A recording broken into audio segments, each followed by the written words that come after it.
The map you can't see. America's $50 billion secret underground city.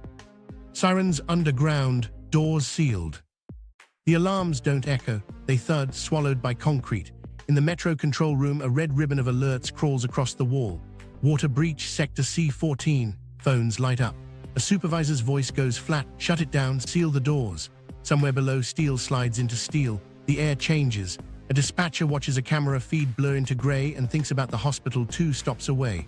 Meanwhile, in a vault across town, a pump kicks on, then off. The silence feels wrong. To understand why a few inches of water can rattle a city, we need to go back to the first cut. The first cut, why cities went underground. The trouble started with horses, not trains, streets clogged, manure piled knee-high. Fires leapt roof to roof because fire trucks couldn't push through. Sewage ran in gutters, soaking into wells, then into people. Cities weren't just crowded, they were sick. That's when leaders began to bury the things that made life possible. To understand why, look at New York in the 1830s. The city burned often. Cholera came in waves. Water was the fix, but the wells were bad and the cisterns worse. So engineers drew a line north to the Croton River and carved an aqueduct across hills and under ridges, a stone channel arcing on the high bridge, then slipping underground to keep grade, pressure, and purity. The day it opened, fountains spray sparkled and people cheered, but the real change happened beneath their feet. With water tunneled and gated below, fires met pressure, disease met flow, the city could grow. Meanwhile, something else was happening in Boston. Downtown choked on horse carts, then electric streetcars. The street wasn't a street anymore, it was a chessboard of rails, wagons, people, and panic. In 1897, Boston cut a new path, the first subway in the United States. The decision wasn't glamorous, it was survival. They opened the ground, dropped tracks, bricked arches, and paved over the wound. Riders felt speed. What they didn't see was the bargain: move the problem under, free the surface, take on new risks where light doesn't reach. Chicago pushed underground for a different reason: freight.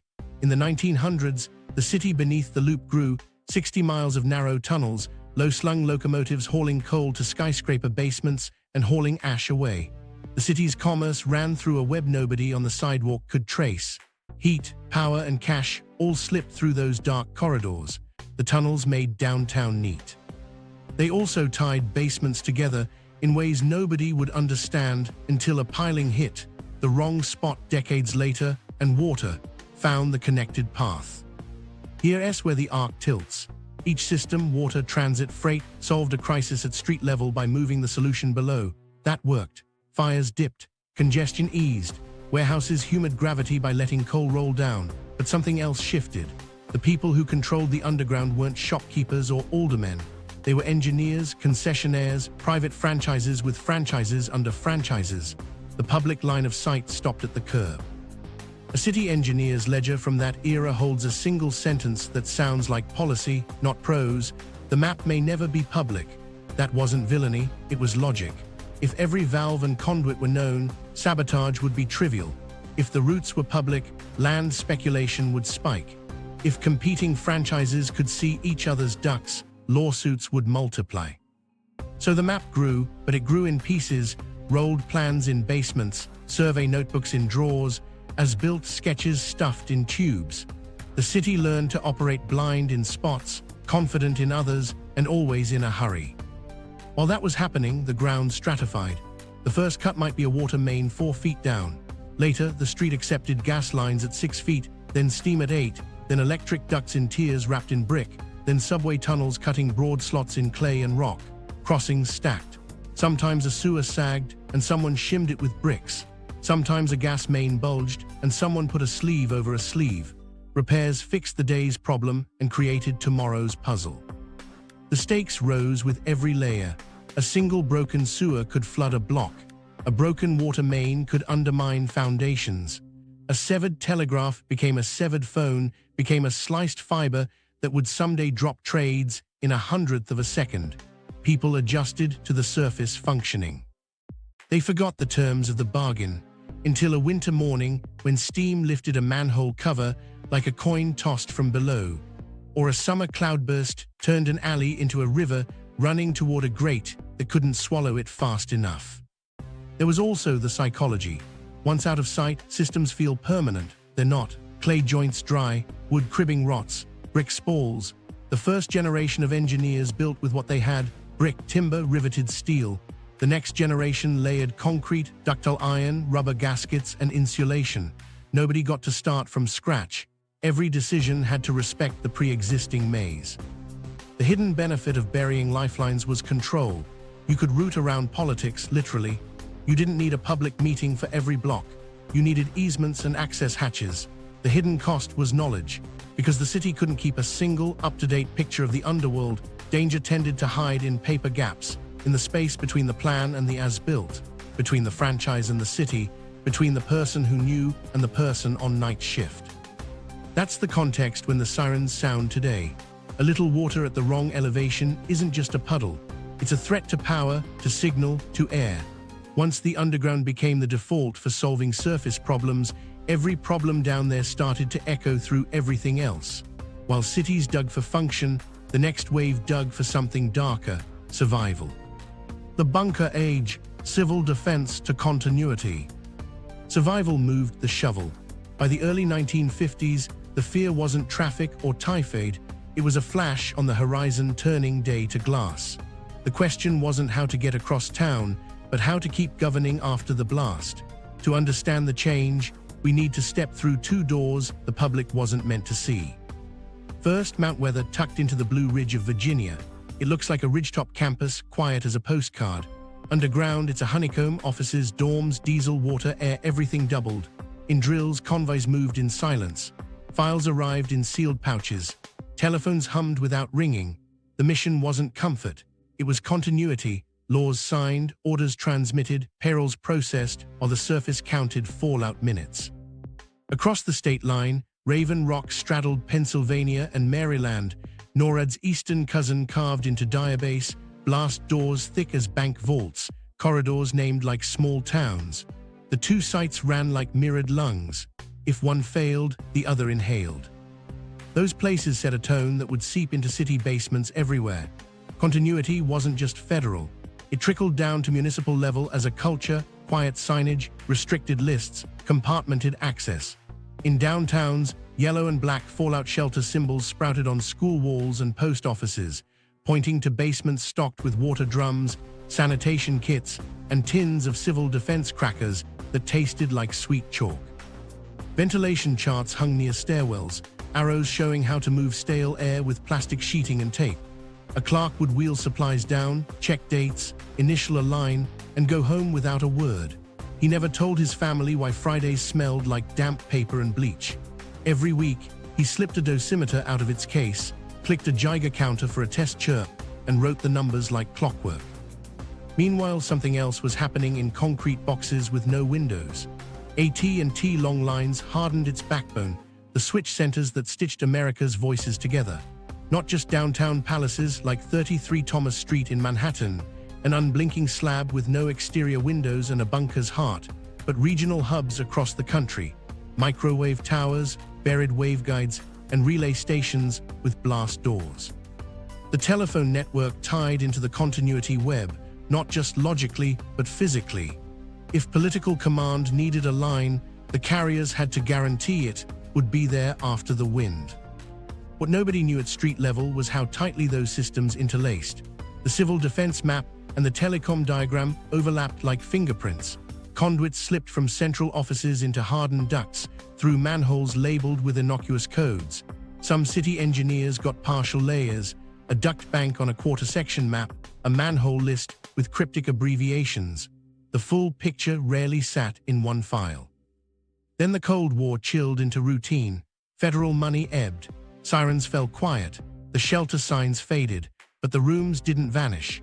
Cities repurposed them. Emergency operations centers, EOCs, moved into old civil defense spaces, thick-walled and already wired for radios. 911 public safety answering points were boxed into former storage vaults once meant for crackers and water. In a few places, transit control rooms expanded into adjacent fallout bays because the ventilation was already there. The generators already sipped diesel in the dark. People took coffee into rooms that used to hold potassium iodide tablets, and didn't think about the lineage. Secrecy norms persisted. You didn't publish a floor plan, you didn't post the generator specs. Access lists remained compartmented. Need to know became an IT field, then a door badge, then a rule everybody stopped questioning. Even when the mission changed from radiation to resilience, the habit stuck.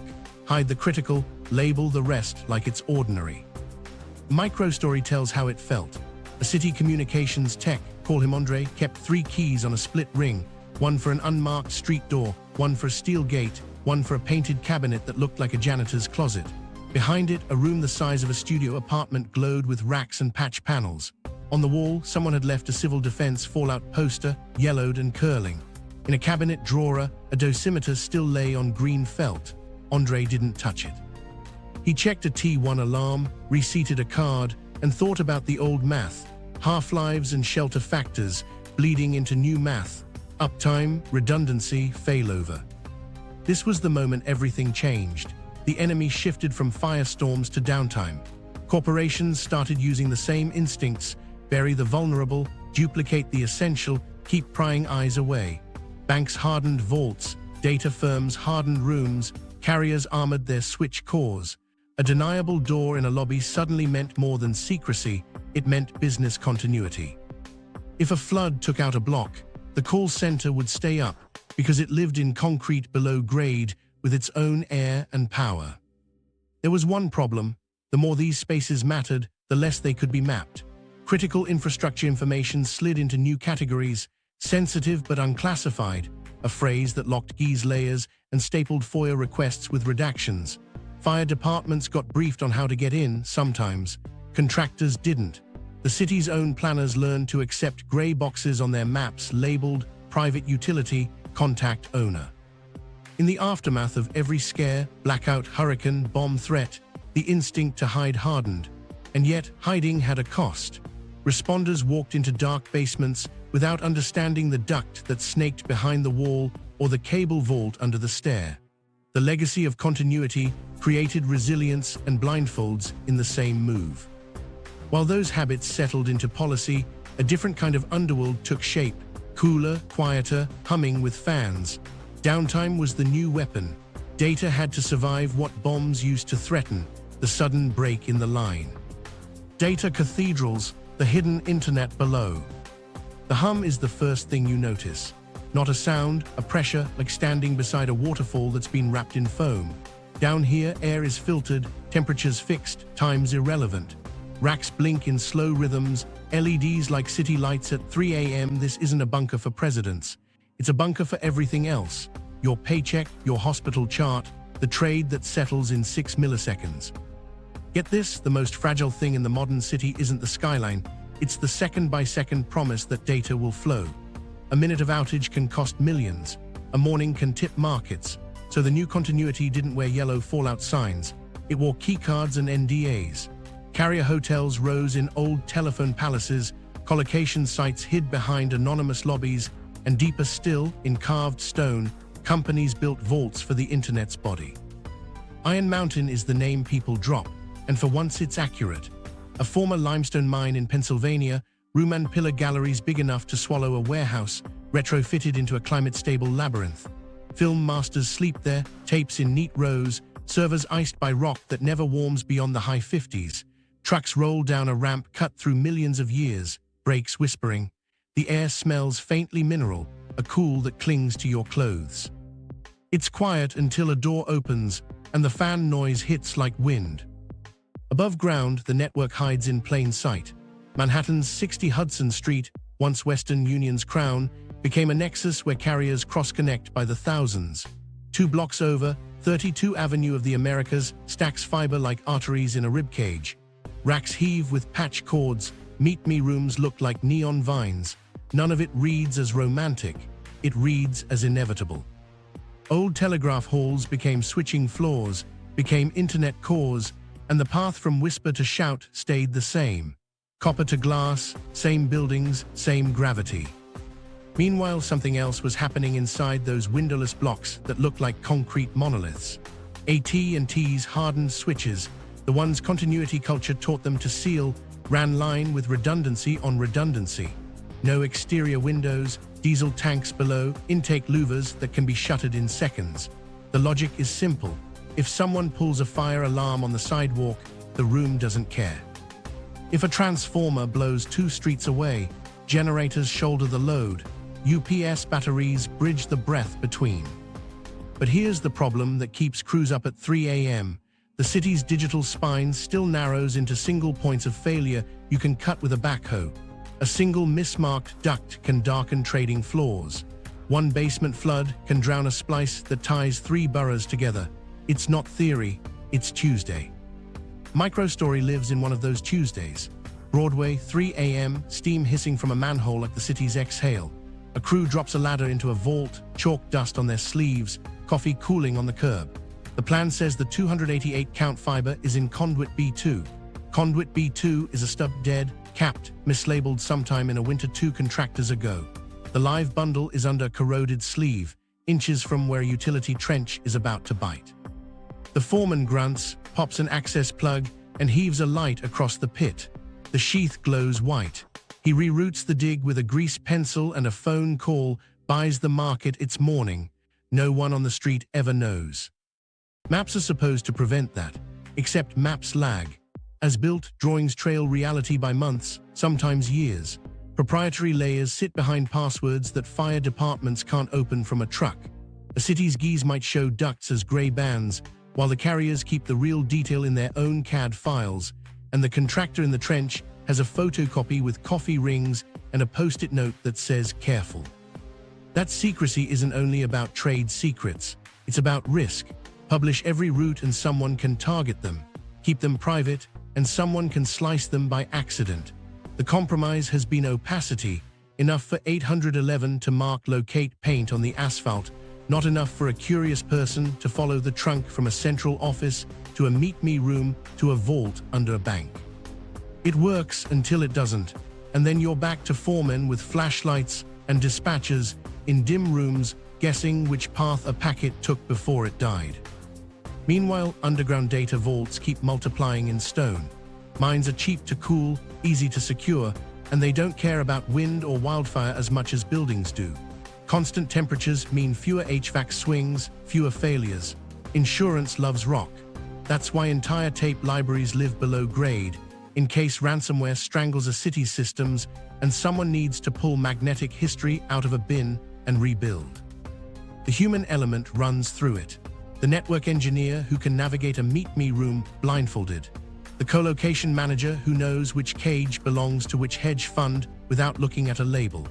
The courier who walks into a limestone chamber with a film that contains a studio's irreplaceable master and signs a log like he's dropping off a pizza. All of this vaults in caves, monolith switch centers, carrier hotels, feeds a single fragile promise. When you hit send, it arrives. It's the new water pressure, the new steam heat, the new lifeline that only gets noticed when it fails.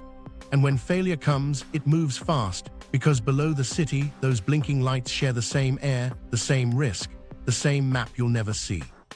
Rivers in the dark, aqueducts, tunnels, and thirst. Follow the sound, not the roar of a river, the hush of one tamed. 100 miles from the skyline, a tunnel mouth breathes cold air that smells like wet stone and iron. That breath keeps a city alive.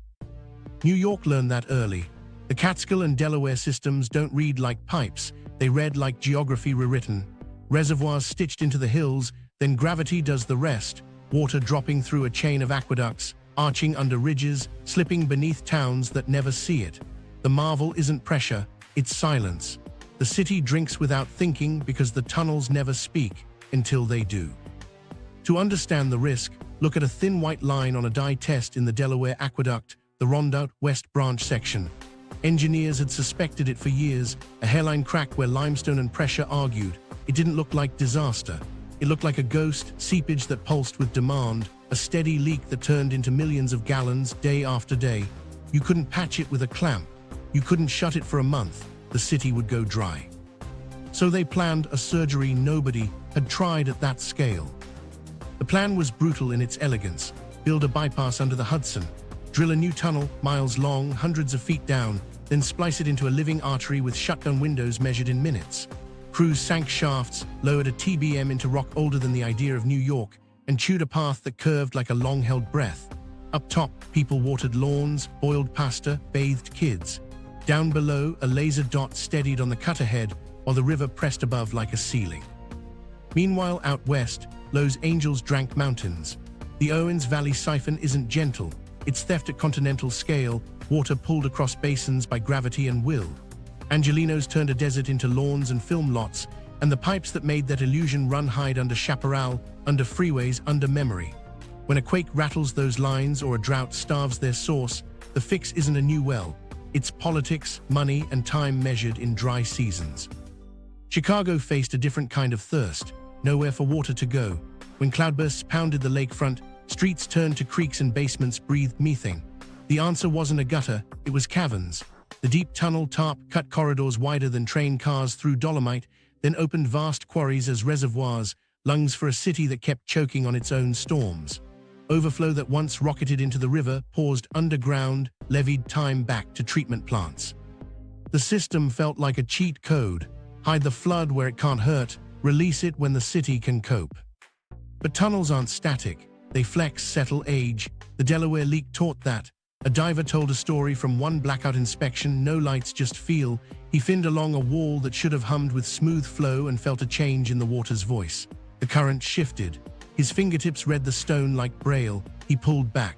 A second later, his light cut through a plume of powder. The wall hadn't failed yet. The rock around it had. He kicked slow, heart climbing, and surfaced to a silence that sounded like gratitude. That plume, just sediment, forced a recheck that caught a void in the halo around the crack. A small save, a bought month. The stakes are simple and sharp. A boil water order isn't an inconvenience, it's a panic that creeps. Restaurants dump ice, hospitals double sterilize, parents look at tap water like it's a dare. Repairs carry price tags with commas that make mayors wince, and the counters tick in years. You can't rip and replace a century of lifelines while people still need to flush, drink, and bathe. You thread needles while the patient runs a marathon. What nobody wants to say out loud is that climate is changing the math under our feet. Designs set for a past century's storms now meet rain that falls in sheets, then nothing for weeks. Drought flood whiplash hammers intakes and overflows alike. The weirs and gates that used to breathe with predictable seasons now wheeze. Reservoir drawdowns expose mud flats where cold water should live. Then an atmospheric river slams the spillway and tests concrete that's only seen that load in calculations. The tunnels feel it as pressure oscillations, as valve chatter, as alarms that used to be rare and now occur in clusters. Add to that the problem of maps. Aqueduct alignments thread under private land, under municipalities that didn't exist when the tunnels were bored. Easements live on paper plats, depths live in binders that smell like mildew. Digital twins are coming, LiDAR scans, sonar profiles, SCADA overlays, but the legacy is analog. A foreman may still carry a dog-eared strip map with penciled notes from a mentor who retired before smartphones. The human routine keeps it sane. Night shift operators who know the pitch of a healthy pump. Hydrologists who read hydrographs like heart monitors. A maintenance tech who taps a valve bonnet with a wrench and hears if the stem is singing wrong. They build rituals because ritual catches drift. Down here, a change in sound is a message. The bypass under the Hudson finally connected. The leak's ghost lost its voice. For a few minutes during the splice, the city lived on stored pressure and hope. Then flow resumed, steady as breath. No parade, just a quiet victory in the dark and a reminder: rivers don't disappear when you bury them. They wait, they push, they remind you that the ground is not a promise, only a plan. Cities in stone, mines, salt vaults, and repurposed worlds. The first time you drive down, your ears pop. The slope curls into darkness, and the city above thins to a rumor. Then the wall falls away, and an underground horizon opens, aisles of pillars, chalk-white ceilings, sodium light running in lines like dawn trapped on repeat. Kansas City calls it SubTropolis. It started as a limestone Ruman pillar mine. Now it's a grid of addresses, 55 million square feet carved by decades of blasting and haulage, repainted as streets with names. Trucks hum along lanes with stop signs, forklifts pivot at intersections, and employees badge through doors cut into rock. The temperature settles around 68 degrees every day of every year. Air tastes clean, a little dusty, never stale. On one side, a food distributor stages pallets for supermarkets across the plains. On another, a film storage company racks reels in boxes like shoeboxes for giants. Someone keeps bees down here, wooden frames stacked, honey sealed in barrels that never see a winter freeze. The physics are the pitch. In a world where HVAC bills can break a business, rock is a thermostat. Constant temperature flattens the peaks, no heat waves to fight, no polar snaps to dread. Corrosion slows, humidity can be tuned. You don't have to buy hurricane glass or worry about hail. Security becomes a geometry problem. One drivable portal, a few pedestrian doors, cameras watching long straight lines no intruder can break without being seen. Insurance underwriters like that math. Louisville's mega cavern tells a parallel story with a different accent. The mine lay under neighborhoods, a room and pillar honeycomb that fed cement and highways. When the last blasts faded, owners saw volume, space immune to tornadoes and ice storms. They strung lights, poured smooth floors, bored ventilation, and leased units like a mall with rock walls. City crews tested fire trucks on the switchbacks. Warehouses moved in first, then niche tenants. A secure records vault, a mushroom farm, even a zipline course that sells the novelty of darkness to people who work above it every day. You hear laughter echo against stone, then a diesel forklift barks and brings the place back to work. Salt is a different underground, crystalline and dry like a desiccant the size of a county. In New York and Kansas, salt mines step down in terraced ramps, pillars glittering in headlamps.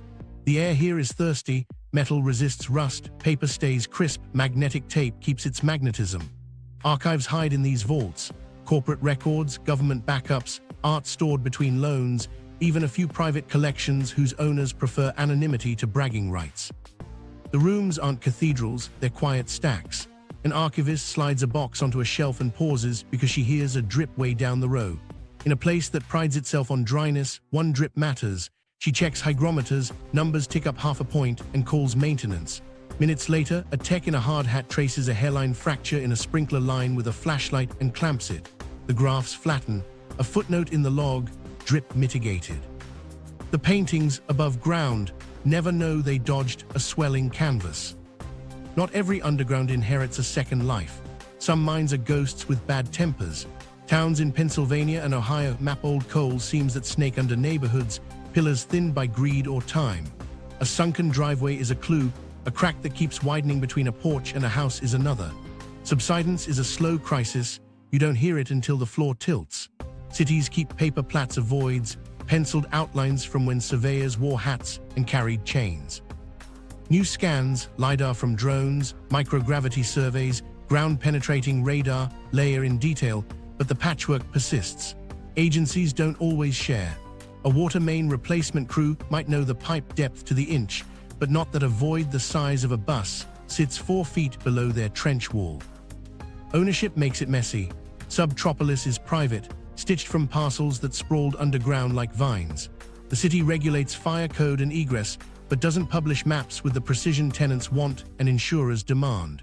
Salt vaults live behind NDAs, their tenants bound by contracts that describe climate down to decimals and security in phrases that read like theater: man trap, dual auth, escort required.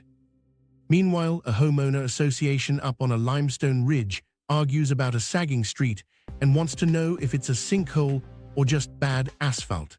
The state geologist shrugs and asks for funding to fly another survey. The people who work in these places learn a second gravity. A forklift driver named Jose clocks in before dawn and doesn't see daylight again until lunch. He prefers it. No storms, no glare. He knows the precise curve where his mast will clip the rock if he swings too fast, and he names the columns like co-workers, the skinny guy, the one with the scar. At break, he leans on warm limestone and tells a new hire how to read the echoes. A long echo means an open gallery, a short one means someone put up new partitions. When he clocks out, the sun feels aggressive, too bright, the surface too loud. Opportunity sits beside risk. Underground logistics trim miles off routes, buffer supply chains against weather, and turn geology into infrastructure. But the ledger has 2 columns. When a pillar fails, it doesn't warn you with a hairline crack in the drywall, it coughs and takes a block with it. When a mine map from 1921 says, worked out, in one neat square, it might mean we think, not we know.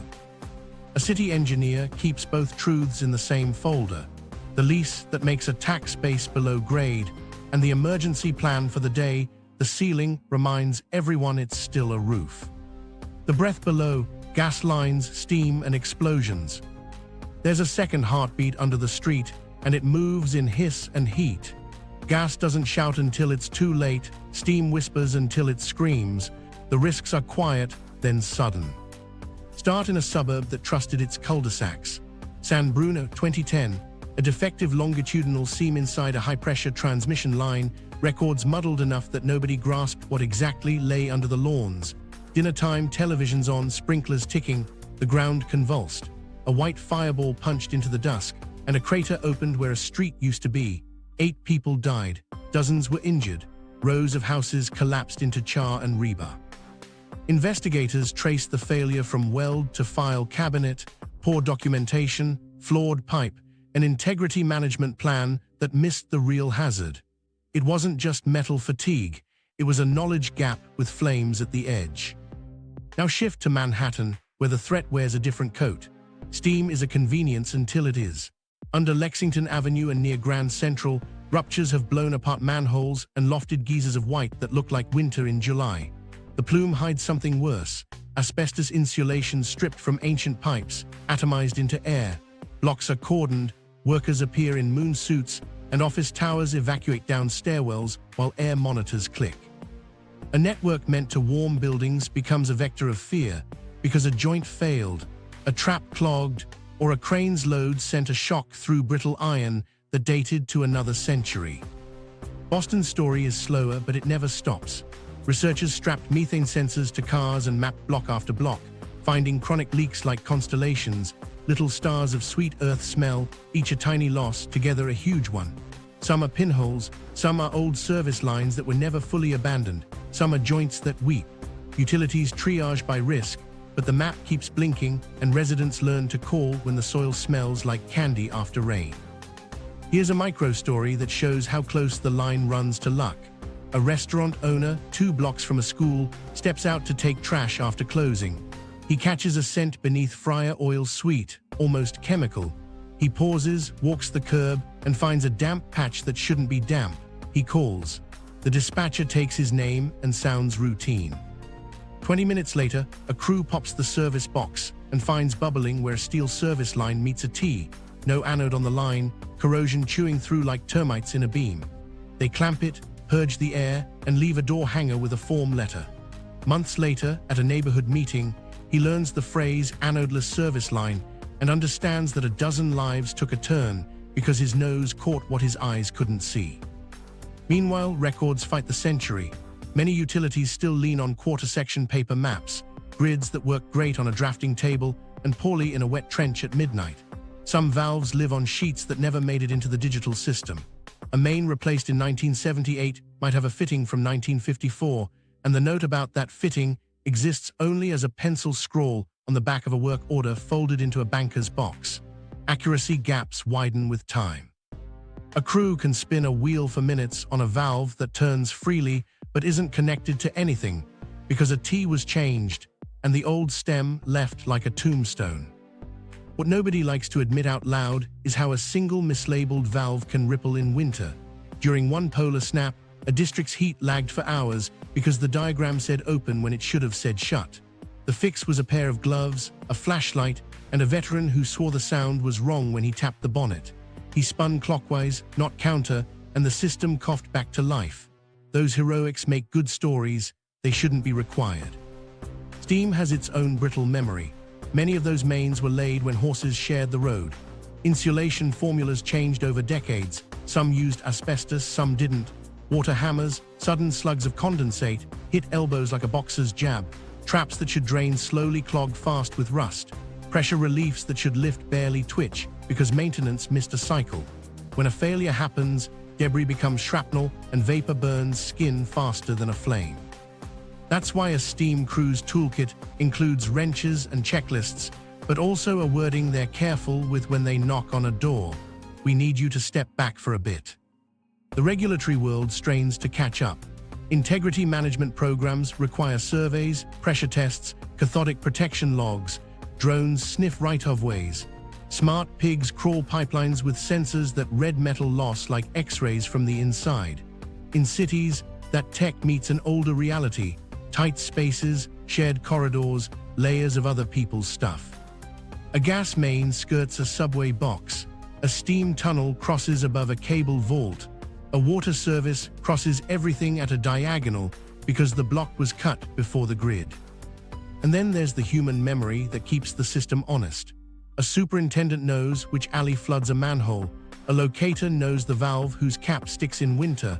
A dispatcher knows the address where the caller's calm voice means panic.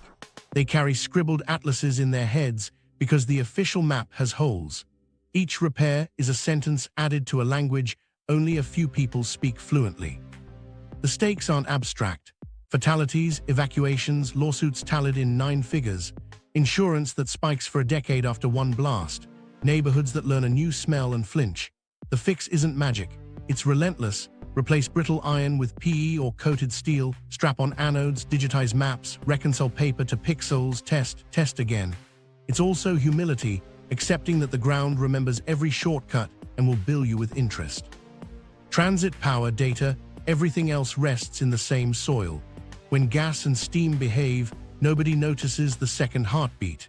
When they don't, the street breathes fire, and the city remembers how thin the line is between ordinary and aftermath. The second city: subways, freight tunnels, and ghost stops. You feel it in the platform tiles before you hear it. The vibration comes first, a ripple through grout, then the rush of air, then headlights curve out of black. Millions lean into that rhythm every day, trusting concrete that threads under rivers and foundations. Transit turned cities into layered organisms. The surface is a face, the real metabolism moves below.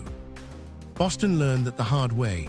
The Big Dig wasn't one project, it was a decade-long incision, a choice to bury a highway and stitch a city back together with tunnels and lids. Crews lowered steel like ribs, froze soil to hold groundwater still, and slid a new artery under an old one while traffic flowed inches above welders' helmets. The price tags grew meaner, lawsuits bred like weeds. But when the last barriers came down, a park replaced gridlock, and the lessons settled in. Sometimes the only way out is down.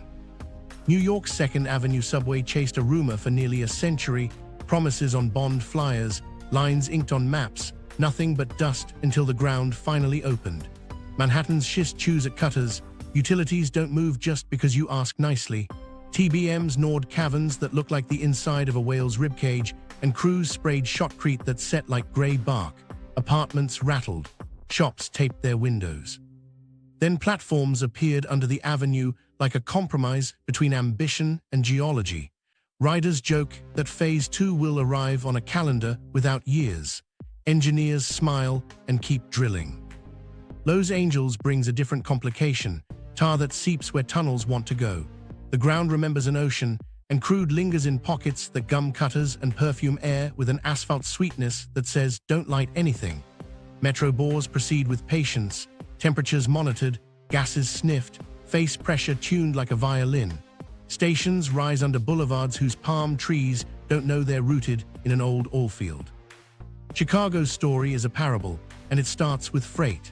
In the early 190s, the city wrapped 60 miles of narrow tunnels beneath the loop, just high enough to roll small electric locomotives, just wide enough to carry coal in and ash out without clogging streets.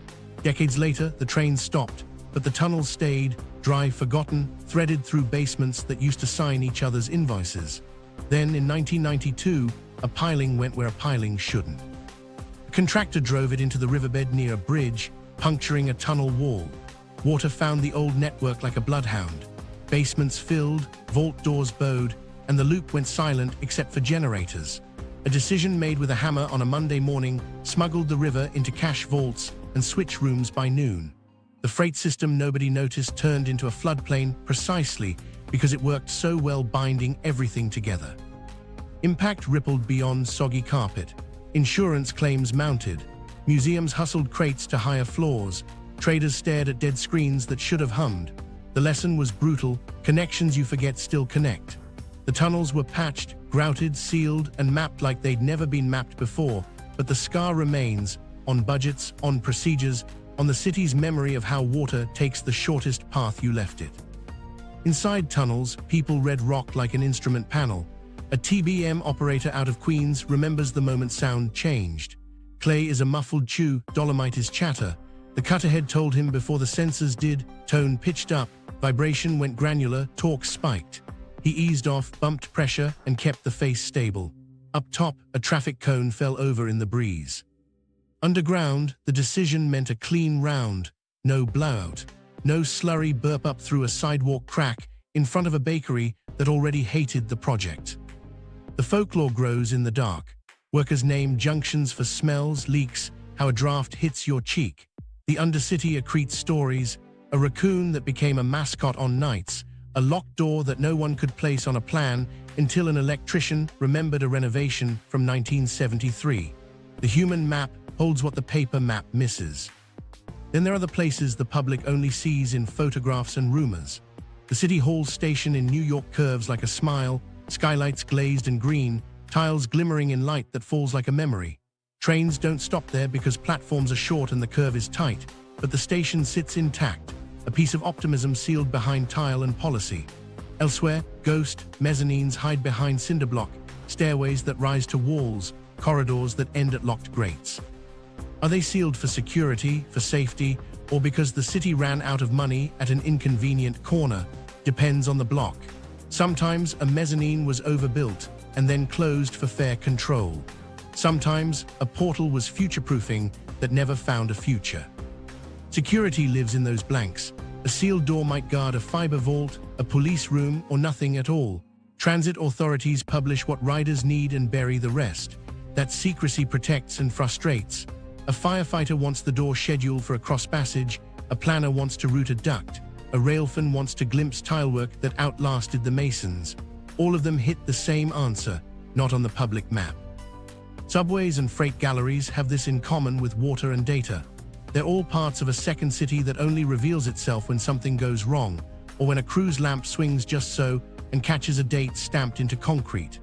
The trains keep running, the air pushes on, the rumors multiply, and beneath the rumor is a truth that keeps recurring in this story. What we bury to make life work carries risks we only respect after the sound changes. Vaults of memory, archives, art, and Fort Knox myths. Not everything buried pumps or hums. Some of it waits.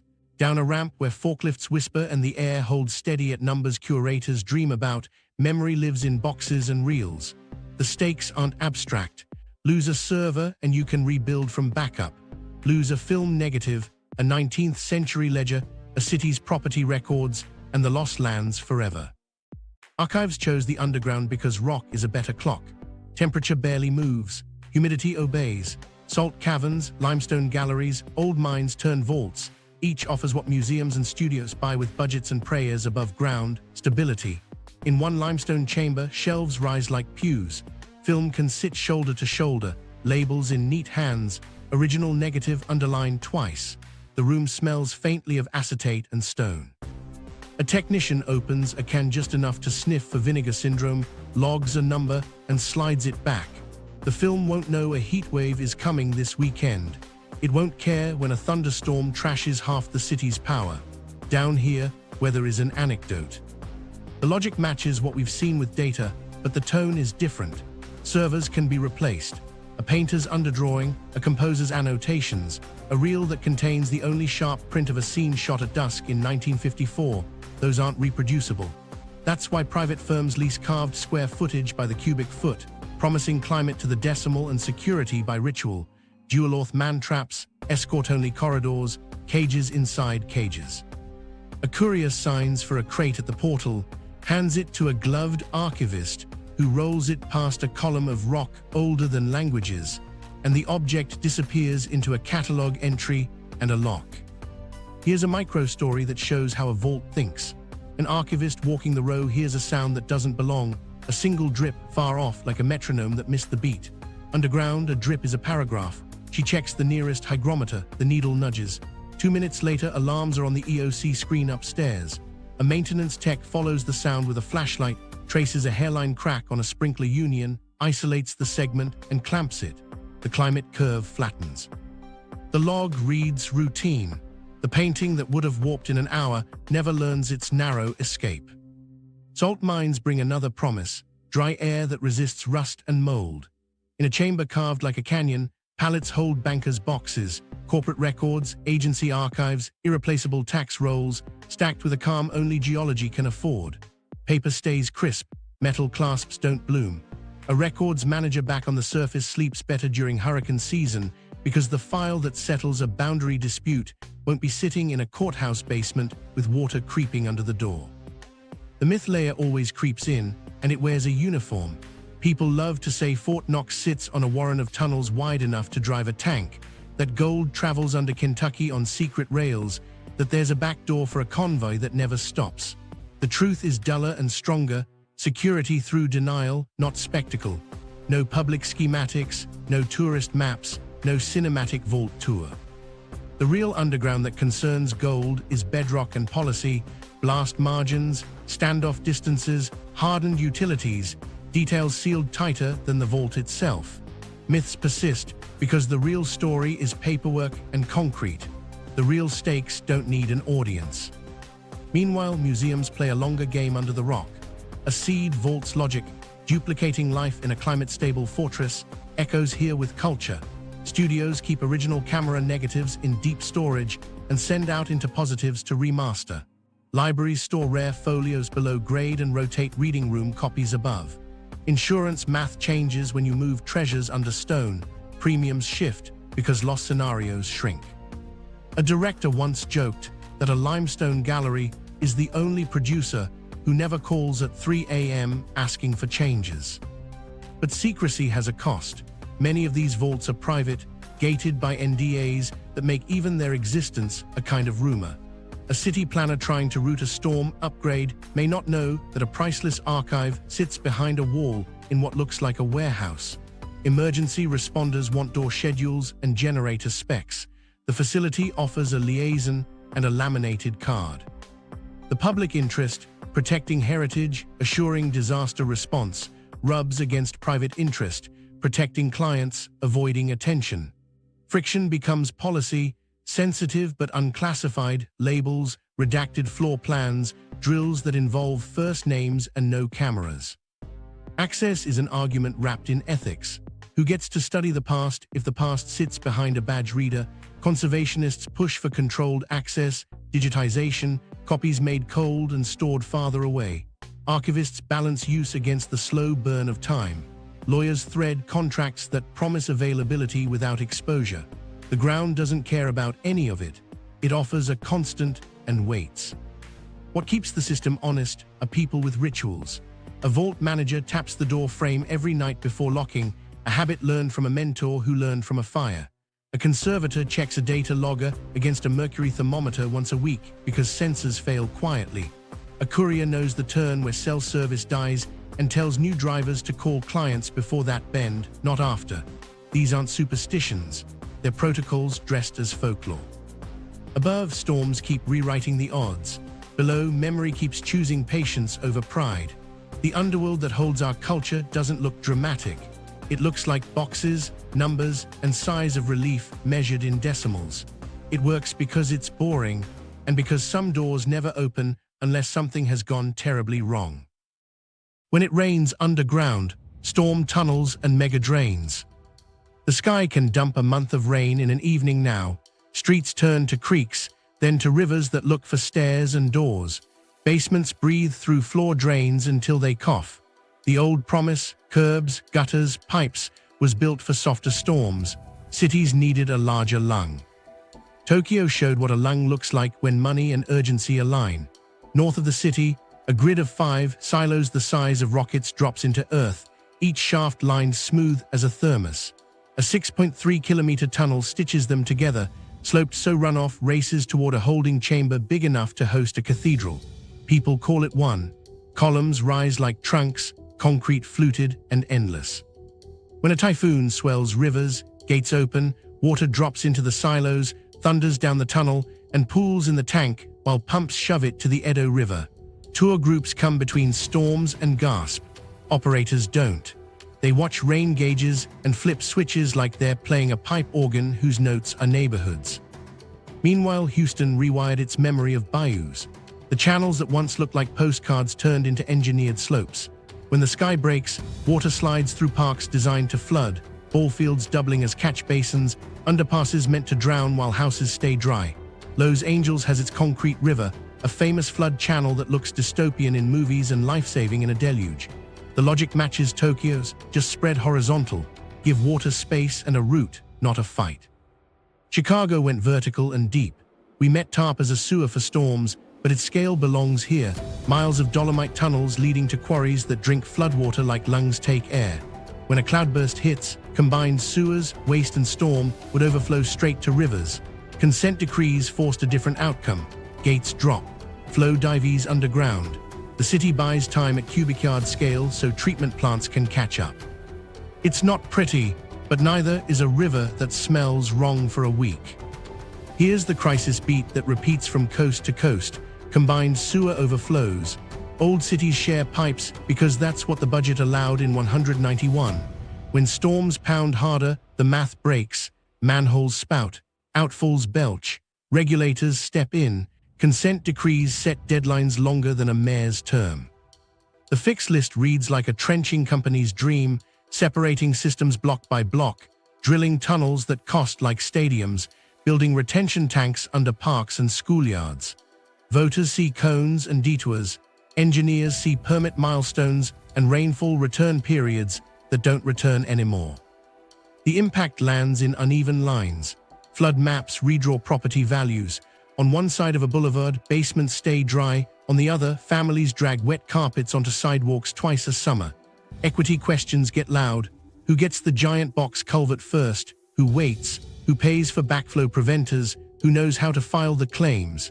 A neighborhood learns it lives in a hydraulic system, not just a zip code. A microstory hangs on a brick wall. A volunteer with a Sharpie marks a high water line after a storm, writes the date, steps back. 2 years later, the city finishes a storm tunnel that ties 3 blocks to a bigger outfall. The next cloudburst comes. The same volunteer walks out with the same marker. The line lands an inch lower, then 2 inches the storm after that. Not victory, not everywhere, just proof. The city posts a photo. Skeptics scroll past. People on that block sleep better. Complication is a strong word for a simple truth. You can't fix what you can't see. Inlets, manholes, laterals, the capillaries sit on paper in separate departments, titles that don't talk. A GIS tech has parcel data to the inch and a storm map that stops at the curb. A maintenance crew knows which catch basins collect leaves and which host rats. Somewhere, a retired superintendent owns the only copy of a hand-drawn diagram that explains why a valve has to be closed in a counterintuitive order to avoid surging a fragile pipe 2 blocks away. Meanwhile, big-ticket projects need small-ticket actions to work. Crews jet sewers, CCTV cameras crawl laterals, defects get coded into databases that actually drive budgets. A city experiments with smart inlets, grates that sense flow and level, lids that text when they're blocked. Another tries green fixes, bioswales, rain gardens, porous alleys that let water fall into gravel and pores. None of these are silver bullets. Together, they act like 1,000 small thumbs on a scale. Here's where secrecy and openness collide again. Some storm systems tied to facilities the public shouldn't tour, portal doors into tunnels, control rooms tucked in water plants. But when people don't know what's under their street, they mistrust the dig, the cost, the goal. A few cities start publishing simplified underground maps, just enough to show where the new tunnel runs, where it will connect, when it will open. Resident buy-in shifts when the line on the brochure matches the backhoe on the block. All of this still bends to a larger force. Rain no longer behaves like the actuarial tables expect. Basement floods used to be a 100-year surprise. Now they're a long weekend. Tokyo's cathedral, Houston's parks, Chicago's quarries, each is a bet that buying volume buys time. It works until the storm outgrows the box again. One city tried to map everything and paid for it. Not in dollars at first, but in arguments. The fix demanded a new kind of visibility without handing bad actors a blueprint. That balance, security versus transparency, would become its own project, and it would matter the night the sirens we heard at the start weren't a drill. The map that mustn't exist: security versus transparency. Here's the friction you feel in every department meeting that touches the underground: revealing exact locations risks sabotage, hiding them risks response failures. The map wants to be whole. Policy keeps tearing pages out. After 9/11, a phrase slid into everyday planning with the weight of a stamp: sensitive but unclassified. It sounded mild. It locked doors. These layers that once lived on city intranets moved behind clearance gates. Coordinates and depths for cables, aqueducts, pump rooms, valve houses, blanked or generalized. A FOIA request brought back pages that looked like snow, names, cross streets, even manhole IDs blacked out. The logic held: if a bad actor can see the node list, they can pick a soft target. The cost showed up on nights and weekends when the people who keep the city breathing needed what the redactions had erased. A case in point started with good intentions and went sideways. A contractor built an interactive utility viewer for pre-construction planning, layered gas, water, telecom, steam, transit, all with date stamps and contact lines. It lived behind a login. Someone scraped screenshots and posted them to a forum. Curiosity did what curiosity does. Trespass spiked at a handful of intriguing dots: a vent that looked like nothing, an unmarked door that led to an equipment room, a manhole stamped with a code. The city clamped down, killed external access, and went to court when a journalist appealed for the layers under state sunshine law. Judges cited post 9/11 protections and upheld the redactions. Safety won on paper. Field crews lost a tool. Impact rarely blows a horn. It shows up as improvisation. First responders carry map books that stop at the curb line and get handed an address that should be a dot on a plan, not a riddle. Contractors drill blind with 811 paint fading in the rain, guessing at depth, because the locate ticket doesn't say whether the duct is 6 inches down or 6 feet. Call before you dig misses abandoned laterals because nobody owns their memory anymore. A saw buzzes. A splice flashes. A block goes dark, and the fix begins with phone calls to people who might know a number that isn't in any system. A firefighter named Elena learned not to rely on systems that hide when it matters. She keeps a little black notebook rubber-banded to her radio strap. Inside, hydrant flows written beside cross streets, a pencil sketch of a sub-basement with a standpipe that dead ends, arrows for one-way fire doors that refuse to latch, a string of dots marking a fiber trunk she only knows exists, because twice she saw Telecom crews snake a rope through a specific run of lids. She updates the atlas after every call, ink and sweat, because when smoke turns a corridor to soup, the official diagram can't help her if it's locked behind policy. Hackers aren't waiting for published maps anyway. They mine permit filings, as-built attachments, and procurement PDFs for clues. A spec sheet buried in a council agenda can reveal a pump's model and flow. A bid addendum can hint at a tunnel's alignment. Stitch enough crumbs and you have a picture. That's the quiet irony. The attempt to hide the whole map doesn't erase the puzzle. It just moves it into places where the wrong eyes can still assemble it, while the right hands can't. Insurers and regulators feel the gap and push back. Underwriters ask for asset inventories before pricing risk. Pipeline safety rules want traceable, verifiable, complete records. TVC, a mantra that sounds like paperwork and means we know what's in the ground. Cities and utilities experiment with data trusts, secure platforms where vetted parties can look at sensitive layers without copying them, with audit trails that record who looked and when. Some share generalized shapes with the public, corridors without depths, nodes without addresses, to build understanding without handing out keys. There was one moment when a compromise actually worked. A coastal city planning a storm tunnel, big, controversial, expensive, created 2 maps. One for public meetings, the alignment smooth, the portals generalized, the control building marked but unlabeled. Another for first responders and critical utilities, exact tie-ins, valve sequences, generator specs, radio dead zones. Access required training and a sign-off. The public got enough to trust, the field got enough to act. The project still took heat, but when a summer storm hit before completion and a sinkhole opened near a shaft, the right people found the right hatch within minutes. The city didn't publish a victory lap. The crews did their work in raincoats and went home. Meanwhile, lawsuits test edges. A civic group sues to unmask a pipeline route under a school. A utility cites security exemptions and offers a compromise: share with the school district under NDA, not the internet. A judge splits the difference. People grumble about secrecy, others breathe easier knowing there's a plan on a principal's desk. Here's where we land. The map that mustn't exist still exists, in fragments, in heads, in ring binders that rattle in trucks. The project now isn't to publish everything or hide everything. It's to build layered visibility, public truth, operational clarity, adversary blindness. That's a mouthful. It's also the only way to stop making crews guess in the dark while pretending secrecy alone keeps us safe.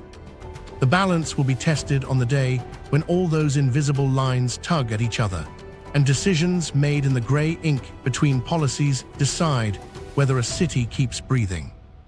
The day the tunnels spoke, multi-system failure.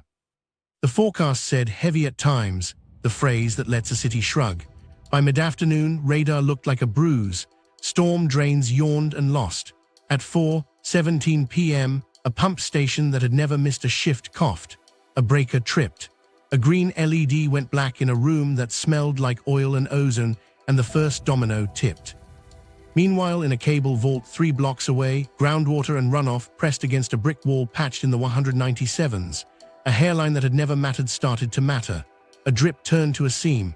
The vault began to breathe water. A splice case the size of a loaf of bread, heat shrunk and perfect, sat 2 inches too low. The first ripple licked it. Packets didn't drown, they hesitated. Routers rerouted. Capacity tightened like a belt at dinner. In the subway control center, a dispatcher named Lewis watched track circuits flicker. Third rail voltage sagged, recovered, sagged again. He had 2 choices and neither was kind: keep trains moving and gamble on a short, or drop sections and strand people in tunnels. His radio crackled with operators reading water at the tie level in low spots. He could hear the fans behind him shift pitch as the HVAC compensated for a room that cared about stability more than comfort. Hospitals felt the pinch first. Elevators paused on floors that weren't home. Generators thumped alive on schedule, exhaust coughing into rain. A nurse found the back stairwell lights too dim, then remembered they were tied to a circuit the electricians had promised to reroute and didn't. In a basement lab, a freezer alarm chirped once and went silent. A biologist clenched her jaw and checked the backup on her phone. Above ground, traffic turned to sculpture. An intersection with perfect sightlines became a 4-way argument. Sirens threaded the grid, lights slid off wet glass, and the sky pelted the city with fat drops that hammered the difference between design storm and reality. What nobody knew in that hour was that a backflow preventer under a municipal building, installed months earlier after a renovation, had been set backwards. Its green arrow pointed the wrong way. As the storm sewers surged, pressure found that path and took it. A stairwell drain burped. Water poured toward a door that should have been a barrier and became a funnel. The building's comms room sat 6 inches lower than the hallway. The first puddle found tile, then carpet, then a rack's casters. Fans whirred. The room exhaled that smell everyone knows: hot dust turning to mud. This was the moment everything changed for the day. The pump station crew reset the breaker and watched it trip again, water climbing in the wet well like a deadline. The call went out for a portable pump. The yard had one left that wasn't already chained to a tow hitch. A driver took it, windshield wipers slapping, and crawled through intersections where horns did the negotiating. Meanwhile, telecom engineers on a 7th floor watched link lights flutter and started moving traffic like air traffic controllers revectoring planes. A ring that could handle 2 failures was handling 1.5. They killed a maintenance window nobody remembered scheduling and pushed a firmware update to later. The loop held, but the margin shrank to breath. On the platform at a downtown station, water dribbled from a joint that rarely dribbled. A conductor made the call: doors closed, proceed, keep it rolling. Stalled trains become shelters you can't evacuate. Moving trains are hope with headlights. Lewis dropped third rail power in a flood-prone pocket, an action that looked like panic and was actually math. Riders groaned. Operators exhaled. A crew with brooms and boots waded toward a drain that had 2 leaves too many over it. The human choices were small and constant. A 911 call taker triaged a basement flood against a chest pain. She sent EMS to the heart and told the flood to put towels against the door and wait. A facilities manager texted a photo of water under a rack to a contractor who wrote back, "Pull power now, no debate." A security guard propped a door with a trash can because someone told him to keep it open, then watched water choose the new slope he'd created and felt sick when he realized his mistake. Impact rippled. A data center across the river noticed jitter on a link and turned up a backup path that ran through a meet-me room already getting hot because building AC couldn't keep up with a chiller that didn't like brownouts. A radio dead zone in a tunnel corner made a sentence into a guess. An Uber driver took an off-ramp he regretted instantly and blocked an ambulance for 30 seconds that felt like an hour. Then the luck arrived disguised as competence. The portable pump growled to life and knocked the wet well down. The breaker held. A telecom splice stayed just dry enough because a crew had over-tightened a hose clamp 2 summers ago and got razzed for it, and today it bought a city 20 minutes. A subway fan room moved air just fast enough that humidity didn't condense on insulators. A flooded mezzanine door blew its gasket and stuck, and by sticking it saved a lower room. In the EOC, a whiteboard filled with arrows, power to pumps, pumps to drains, drains to tunnels, tunnels to outfalls, outfalls to a river that heaved at its banks. The city breathed through layers. No single system failed completely. Each coughed and handed the problem to the next. The map nobody could show was making decisions for everyone, and everyone was making guesses informed by pieces of it. By 9:12 p.m., rain eased, lights stabilized. The rail dispatchers brought sections back one by one, tension trailing off like a hum. Hospitals stayed on generator for the night out of caution. Basements continued to drip and stink. The after-action list began to write itself: reverse the valve, raise the rack, seal the brick, mark the dead zone, digitize the diagram. The tunnels had spoken. They said what they always say: we're connected whether you like it or not. The $50 billion fix: dig once, map always. In the aftermath, the question sounded simple and felt impossible. How do you fix a city you can't see? The answer wasn't one project. It was a mindset. Stop treating the underground like a junk drawer. Build corridors with rules. Map everything forever. Dig once started as a budget line and turned into policy. If you open a street, you don't just fix your pipe. You build a shared trench, a utility duct bank, a vault with room and spare conduits for whoever will need it next. You coordinate windows so gas, water, fiber, and power all touch the same hole and close at once. The point isn't just fewer cones, it's fewer surprises. If the city owns the corridor, it can manage it instead of begging each utility to share. That means designing space like a hallway, not a burrow. Vaults with access panels, labeling that a night crew can read, standardized racks, sump pumps with alarms tied where someone's actually listening. It means conduit reserved for future fiber, sleeves capped and documented, manholes with unique IDs that match what's in the database, not what someone stamped in 1979. It's dull until the day a crew knows exactly which lid to lift and doesn't spend an hour guessing under rain. Other half is the map, not a poster on a wall, a living model. Digital twins of underground assets are finally real in places with patience and funding. LiDAR from street scans locates lids and curbs to centimeters. Ground-penetrating radar traces voids and buried lines. CCTV crawler footage tags defects with coordinates. SCADA overlays show which valves actually move, which pumps actually start. Stack it into a geospatial platform that updates like a bank ledger. Every dig, every splice, every clamp leaves a mark. Microstory shows why this matters. A paving crew ran GPI ahead of milling on an old trolley corridor. The screen showed a clean roadbed, then a dark oval the size of a swimming pool 6 feet down. The foreman frowned, chalked a circle, and called engineering. They caught a small hole, dropped a camera, and found a void where an uncharted brick sewer had collapsed and left a cave. A bus route ran above.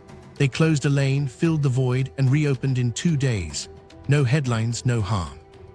The only trace was a line in the twin and a quiet note: bus swallow averted.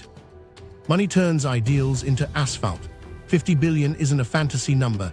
It's the aggregated cost of forgetting for a century, plus climate surcharge. The math makes enemies. Utilities argue about who pays for shared corridors. Private carriers resist putting proprietary routes in a common model. Cities worry that forcing sharing looks like antitrust. Lawyers sharpen pencils. Meanwhile, a crew with shovels keeps tripping conduits nobody knew existed. Standards smooth some fights. Write a corridor spec, minimum clearances, material classes, tie-in rules, inspection points. Make a menu of vault types that fit most blocks. Require as-built in machine-readable formats as a condition of permit closeout, not as a handshake promise. Tie bond releases to uploads that pass validation. It feels bureaucratic until you're the responder who opens a file on a tablet and trusts it. Security stays the tension point. The digital twin can't be a public toy, so you layer visibility. The public sees generalized corridors, enough to understand what's under construction and why. Vetted contractors see project-specific layers for limited windows. First responders and operations staff see detail with audit trails. Think air traffic control. Everyone hears some of the conversation. The tower hears all of it. You accept that adversaries can stitch clues and focus on making sure the people with badges don't have to. Culture needs rewiring too. Retirements drain knowledge faster than a leak. Apprenticeships move into the software as much as the shop. A veteran sits with a new hire and narrates a block. That manhole floods, that standpipe sticks, that vault's ladder wobbles. Then they tag those truths in the twin. Folklore becomes data. The scribbled atlases migrate without losing their edge. Dig once also means schedule once. You bundle outages. A corridor shuts at 2 a.m., 10 crews work in sequence, each with a lane in the plan, each handoff logged. When you reopen, you don't leave a scar that someone else will reopen next week. Neighborhoods notice. Instead of 6 orange seasons, they get 1. Trust grows in inches, quiet inches, but real. Procurement changes. You don't buy holes, you buy outcomes. The RFP asks for a corridor segment digitized, built, and handed over with a validated model, sensors online, alarms tested, training delivered. Payment ties to data quality as much as concrete strength. Vendors learn that a beautiful vault with a bad dataset is a failed job. The payoff isn't just fewer strikes and faster repairs. It's a city that can plan under its own shoes. Transit knows where it can bore. Flood control knows which streets can host inlets without cutting into a gas main. Developers don't pretend they're surprised by a duct bank because it's in the model they received a year earlier. Response times shrink because response paths are known. There will be misses. A mislabeled lid, a sensor that lies, a corridor that floods because someone forgot the sump breaker is on a non-critical panel. But with a map that breathes and corridors you can walk, misses become lessons instead of legends. The ground stops being a mystery and becomes an addressable space. Some cities already live this future. Others still bargain block by block. The price tag scares people until they compare it to nights like the one we just lived, multiplied by decades. Dig once, map always isn't a slogan. It's civic memory with a budget. It's choosing to know what you've built and to leave a record that won't need a veteran's ear against a valve to make sense. The second gravity, life and work in the underworld. Down here, clocks lie, the light never changes, so people learn to carry time in their bodies. Shift starts with a ritual, boots knock twice on the threshold, headlamp tap, glove tug. A maintenance tech named Rena runs her hand along the frame of a vault door before she spins the wheel. Not superstition, field checks bolts. The metal's hum says whether pressure's equal. If the tone is off, she stops. You don't close a door that might not open quickly. Work underground isn't heroic. It's practiced. Crews train for disorientation, mask on, lights out, find the exit by hand. They count steps between ladders. They memorize junctions by smell, damp lime, hot dust, the faint sweetness that means a methane trace, the metallic tang of new steel. New hires get the talk. Never trust your phone for navigation. Know your last clean air. If you feel lost, don't keep walking into your own guess. Bodies adapt. Some people thrive in the constant 60s, the absence of weather, the calm of predictable air. Others feel the pinch behind their eyes from recycled flow and the low drone of fans that never stop. Lunch breaks happen by habit, not sun. A foreman times crews by tasks, bolt count, cable pulled, hatch cycles, because daylight isn't there to nudge people toward quitting time. Communication is a system of systems. Radials don't like rock. Radios die in bends. So teams build redundancy, hand signals, line tugs, a whistle sequence that cuts through fans, a runner with chalk who marks arrows low on walls where boots won't scuff them. They joke about caveman tech while trusting it more than anything with a battery icon. The culture grows its own slang. A cable vault with too many cross-connects becomes spaghetti. A corridor with a cold draft is the river. Places earn nicknames that outlive projects. When a supervisor barks, "Meet at the piano," rookies blink. Veterans smile and head for a beam that rings when you thump it. Folklore fills gaps where maps don't go. It's not romance, it's memory made portable. There's a cost. Circadian rhythms go off script. People who spend years underground talk about a quiet panic in supermarkets. Too bright, too loud, too many choices. Hearing tests track the hum that ears absorb. Knees remember ladders. Yet ask around and you hear why they stay. The work matters, the team trusts each other with air and exits, and the surface world's noise fades to something tolerable when you've spent hours where a loose bolt can turn into a story no one wants. Institutional memory lives in people like Rena. She knows which sump alarms falls tripped during high humidity and which valve stems squeal before they seize. She can place a decade by the smell of insulation. When she thinks about retirement, she worries less about the party and more about what leaves with her, the unwritten stuff. The city is rushing to bottle that: digital twins, standardized tags, video walkthroughs. But some knowledge lives in the back and forth of a shift, the way a veteran says, "Listen," and everything else goes quiet. Training tries to keep pace.